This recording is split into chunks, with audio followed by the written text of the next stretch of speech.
ዊንተር ላይ ብዙ ጊዜ ምናልባት የምመክረው ምንድነው እኔ ቫይራል ኢንፌክሽን ወይም ደግሞ እንደ ኮቪድም ሊሆን ይችላል፣ ፍሉ ሊሆን ይችላል።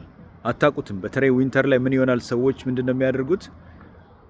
አፍንጫው ሲደፈን ምን ሲል በቃ ትንሽ ሩጥበትና ይወጣልሃል ምናምን ይባላል። ድሮ ኢትዮጵያ እንደምናደርገው ማለት ነው። ግን ያ ስህተት ነው። ምክንያቱም አንድ ሰው በቫይረስ ከተያዘ ቫይራል ኢንፌክሽን ከሆነ ሕክምና የለውም። ዘ ኦንሊ ቲንግ የምናደርገው ምንድነው? ሬስት ነው፣ ማረፍ፣ ፈሳሽ መውሰድ። ልሩጥ ብላችሁ ረጅም ቦታ ትሄዱና ምናልባትም አደገኛ ሁኔታ ውስጥ ልትገቡ ስለምትችሉ ያንን ባታደርጉ ጥሩ ነው። የመጀመሪያው ለቫይራል ኢንፌክሽን መድኃኒት ምንድን ነው? እረፍት ነው። እረፍት አድርጉ። ጉንፋን ከያዛችሁ እረፍት አድርጉ። በቃ እረፍት ውሰዱና ቤታችሁ ፋ በሉ።